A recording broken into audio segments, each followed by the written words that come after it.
नमस्ते, जय श्री महाकाल। मैं दीपमाला पाटीदार आपका अपने चैनल पर स्वागत करती हूँ। आशा करती हूँ आप सब कुशल मंगल होंगे। मैं आप लोगों के लिए शिव पुराण के अध्याय के पाठ लेकर आ रही हूँ। आशा करती हूँ आप सब इसका आनंद ले रहे होंगे। तो आइए, पिछली वीडियो में जहाँ हमने हमारी शिव पुराण को विराम दिया था, हम उसे आज वहीं से शुरू करेंगे। 18वां अध्याय, एकादश रुद्रों की उत्पत्ति। नंदीश्वर बोले, हे मुनि, अब शिव जी के 11 अवतारों को सुनो, जिसके सुनने से असत्यादि दोषों से उत्पन्न बाधा दुख नहीं देती। पूर्व समय में जब इंद्र अमरावती छोड़कर भाग गए थे, तब उनके शिव भक्त पिता कश्यप को बड़ा दुख हुआ। उन्होंने इंद्र को बड़ा धैर्य बंधाकर स्वयं विश्वेश्वर की पुरी काशी को प्रस्थान किया। वहां पहुंच उन्होंने गंगा जी में स्नान कर विश्वेश्वर महादेव का पूजन किया और एक शिवलिंग की स्थापना कर देवताओं के हितार्थ प्रीतिपूर्वक शिव जी का तप किया। तप करते करते उनको बहुत दिन व्यतीत हो गए। तब ऋषि को वर देने के लिए शिव जी प्रकट हुए। कश्यप जी से कहा कि हे मुनि श्रेष्ठ, वर ग्रहण करो। तब उन शिव जी को देख कश्यप जी ने अंजलि बांध उनकी स्तुति की। हे महेश्वर स्वामीन, मैं सब प्रकार आपकी शरण हूँ, मेरी कामना पूर्ण कीजिए। मैं विश्वेश्वर पुत्र के दुख से दुखी हूँ, मुझे सुखी कीजिए। मेरे पुत्र हो आप, मुझे वर दीजिए। कश्यप जी के ऐसा कहने पर शिव जी तथास्तु के अंतर ध्यान हो गए। कश्यप जी प्रसन्न हो अपने स्थान पर आए। प्रसन्न हो देवताओं से सब वृत्तांत कहा। तब शंकर जी अपना वचन सत्य करने के लिए कश्यप से सुरभि में प्रकट हुए। उस समय बड़ा उत्सव हुआ। सब देवता कश्यप जी से बहुत ही प्रसन्न हुए। फिर तो कपाली, पिंगल, भीम, विरूपाक्ष, विलोहित, शास्ता, अजपात, आपिर्बुद्ध, शंभु, चंड तथा भव, इन 11 रुद्रों ने सुरभि से जन्म लिया। ये सभी शिव के रूप तथा साक्षात सुख के स्थान हैं। इन 11 रुद्रों ने देवताओं के हितार्थ संग्राम में बहुत से दैत्यों को मारा और देवताओं से निर्भय हो दैत्यों को विजय कर इंद्रादि सहित स्वस्थ चित्त हो राज्य किया। करोड़ों रुद्र अनुचर हैं, तो तीनों लोकों में सर्वत्र चारों ओर स्थित हैं। 19वां अध्याय, दुर्वासा चरित्र।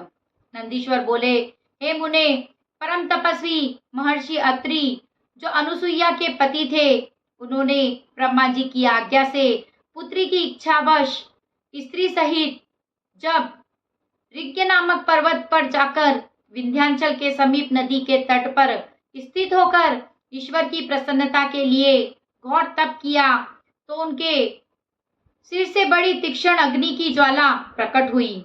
उस ज्वाला से संपूर्ण लोक भस्म होने लगे। ऋषि मुनि और इंद्रादि देवता तप्त हो गए।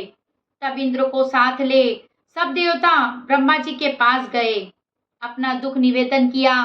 ब्रह्मा जी विष्णु जी को साथ ले देवताओं सहित शिव जी के स्थान को गए। सबने मिलकर एक स्वर से शिव जी की बड़ी स्तुति की। फिर अत्रि के परम तप से उत्पन्न अग्नि का दुख कहा। शिव जी ब्रह्मा विष्णु के साथ बैठ सम्मति करने लगे। फिर अत्रि ऋषि को वर देने के लिए वे तीनों देवता उनके आश्रम पर पहुंचे। अत्रि जी ने सबके चिन्हों से पहचान कर सबकी अलग अलग स्तुति की। फिर कहा, ब्रह्मा, विष्णु, शिव, आप संसार भर के पूजनीय माने गए हैं तथा प्रभु ईश्वर सृजन, रक्षा और विनाश करने वाले हैं। परंतु मैंने तो केवल एक शिव जी के ही पुत्र के कारण स्त्री सहित उनका ध्यान किया था। फिर आप तीनों देवता क्यों चले आए? मेरे इस भ्रम को दूर कर मुझे इच्छित वर दीजिए। तीनों देवता बोले, मुनिराज, जैसा आपने संकल्प किया होगा वैसा ही होगा। हम तीनों देवता ब्रह्मा, ईश तथा विष्णु समान हैं, अतएव हमारे अंश से तुम्हारे 3 पुत्र प्राप्त होंगे। ऐसा कह वे तीनों देवता अपने अपने स्थान को चले गए। अत्रि मुनि भी वर पाकर सानंद अपने स्थान को गए और अनुसुईया सहित बड़े प्रसन्न हुए। फिर तो उस अनुसुईया से ब्रह्मा, विष्णु और शिव रूप से तीनों देवता उत्पन्न हुए। ब्रह्मा के अंश से चंद्रमा, विष्णु के अंश से दत्त और शिव जी के अंश से मुनि श्रेष्ठ दुर्वासा जी उत्पन्न हुए। दुर्वासा जी ने दयालुतावश बहुत के धर्म की परीक्षा ली। सूर्यवंश से उत्पन्न राजा अम्बरीश की भी इन्हीं दुर्वासा जी ने परीक्षा ली थी। महाराजा अम्बरीश सप्तद्वीप के स्वामी थे, जिन्होंने एकादशी का व्रत किया था। तब दुर्वासा जी उनके नियम को जानकर अपने अनेक शिष्यों के साथ उनके यहाँ पहुंचे। राजा ने थोड़ी सी द्वादशी पाकर पारण का विचार किया था और ज्यों ही वे पारण पर बैठने वाले थे कि दुर्वासा जी वहां आकर जाकर रुष्ट हो गए। धर्म की परीक्षा को मुनि उनसे कठोर वचन कहने लगे। उन्होंने कहा, मुझे निमंत्रण देकर बिना भोजन कराए जल क्यों पी लिया? उसका फल दिखाऊंगा। ऐसा कह ऋषि ने क्रोध कर राजा को अपने शाप द्वारा भस्म कर देना चाहा। उसी समय राजा की रक्षा को सुदर्शन चक्र आया। शिव की माया से मोहित मुनि को शिव रूप नहीं जाना और मुनि को जलाने चला। तब आकाशवाणी ने कहकर सुदर्शन को शांत की कराया और कहा कि ये दुर्वासा शिव रूप हैं। सुदर्शन चक्र को शिव जी ने ही विष्णु जी के लिए दिया। सुदर्शन शांत हो गया। राजा अम्बरीश ने दुर्वासा जी को शिव जी का अवतार समझ उन्हें प्रणाम किया। उनके घर इच्छित भोजन करने गए। इसी प्रकार एक बार दुर्वासा जी ने रामचंद्र जी के नियम किया था कि तुम्हारे संवाद में कोई ना आने पावे। तब एक समय जब वे दोनों महानुभाव एकांत में बैठे वार्तालाप कर रहे थे कि लक्ष्मण वहां चले गए थे। इससे रामचंद्र ने अपने प्रण के अनुसार शीघ्र ही अपने भाई लक्ष्मण को त्याग दिया। रामचंद्र जी के इस दृढ़ नियम से दुर्वासा जी प्रसन्न हो गए और उन्होंने वरदान दिया। इसी प्रकार उन मुनि श्रेष्ठ ने श्री कृष्ण जी की परीक्षा ली और जब विष्णु भगवान भूमि का भार उतारने के लिए वसुदेव के पुत्र हुए तो ब्राह्मणों की भक्ति कर वे नित्य ही बहुत से ब्राह्मणों को भोजन जिमाते रहे। श्री कृष्ण ब्राह्मणों के बड़े भक्त हैं, ऐसी प्रसिद्धि सुनकर वे उनकी परीक्षा लेने गए। जब श्री कृष्ण रथ जोत उसमें रुक्मणी को बैठाकर चले तो दुर्वासा जी ने पहुंचकर श्री कृष्ण जी से प्रसन्न होकर उन्हें यह वर दिया कि तुम्हारे अंग व्रज के समान हो जावे। ऐसा ही जब वे एक समय दुर्वासा जी नग्न हो जल में स्नान कर रहे थे तो उन्हें नंगा देख द्रौपदी ने अपनी साड़ी का वस्त्र फाड़कर उन्हें शरीर ढकने को दे दिया। वह वस्त्र जल में बहता हुआ उनके पास गया। दुर्वासा जी ने उसे उठाकर उससे अपना गुप्तांग ढक लिया और द्रौपदी को उस वस्त्र के स्थान रख उनको वस्त्र के बढ़ने का वर दिया, जिस वरदान से द्रौपदी ने पांडवों को सुखी किया। आज की शिव कथा को हम यही विराम देंगे और अब करेंगे शिव जी की आरती।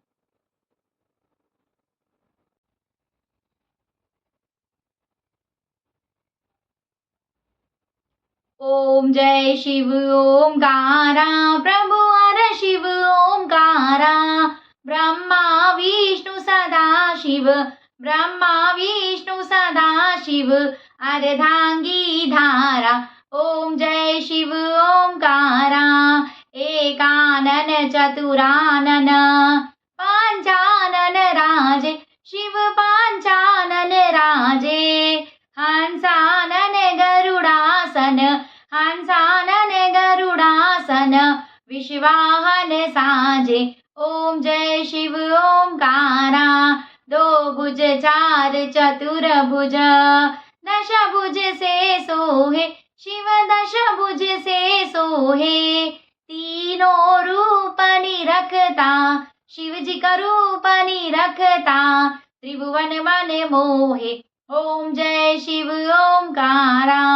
अक्षमाला वनमाला मुंडमाला धारी शिव मुंडमाला धारी। चंदन मृग मृग चंदा चंदन मृग मृग चंदा भोले शुभकारी। ओम जय शिव ओंकारा।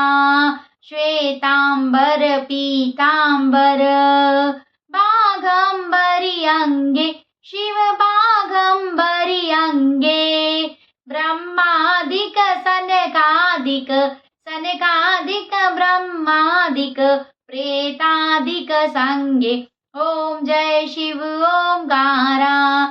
कर के मध्य कमंडल चक्र त्रिशूल धरता शिव चक्र त्रिशूल धरता। जग करता जग हरता दुख हरता सुख करता जग पालन करता। ओम जय शिव ओंकारा। ब्रह्मा विष्णु सदा शिव जानत अविवेका शिव जानत अविवेका। प्रणवाक्षर के मध्य प्रणवाक्षर के मध्य यह तीनों एका। ओम जय शिव ओंकारा। त्रिगुण स्वामी जी की आरती जो कोई नर गावे शिव जो कोई जन गावे। कहत शिवानंद स्वामी कहत हरा हर स्वामी मन वांछित फल पावे। ओम जय शिव ओंकारा। ओम जय हर हर महादेव। कर्पूर गौरम करुणावतारम संसार सारम भुजगेन्द्रहारम सदा वसंतम हृदयारविंदे भवं भवानी सहितं नमामि। हर हर शंभु शंभु शिव महादेवा शंभु। हर हर शंभु शंभु शिव महादेवा शंभु। अगर आपको मेरा वीडियो पसंद आया हो तो इसे लाइक करें, शेयर करें, मेरे चैनल को सब्सक्राइब करें। अगर आप मेरे चैनल पे नए हो तो मैं आपको बता देती हूँ, मैं शिव पुराण के एक एक अध्याय के पाठ आप लोगों के लिए लेकर आई हूँ। तो अगर आप मेरे चैनल पे नए हो तो मेरे चैनल को सब्सक्राइब करें और स्टार्टिंग से हर अध्याय का वीडियो आप मेरे चैनल पर देख सकते हैं। Thank you. जय श्री महाकाल।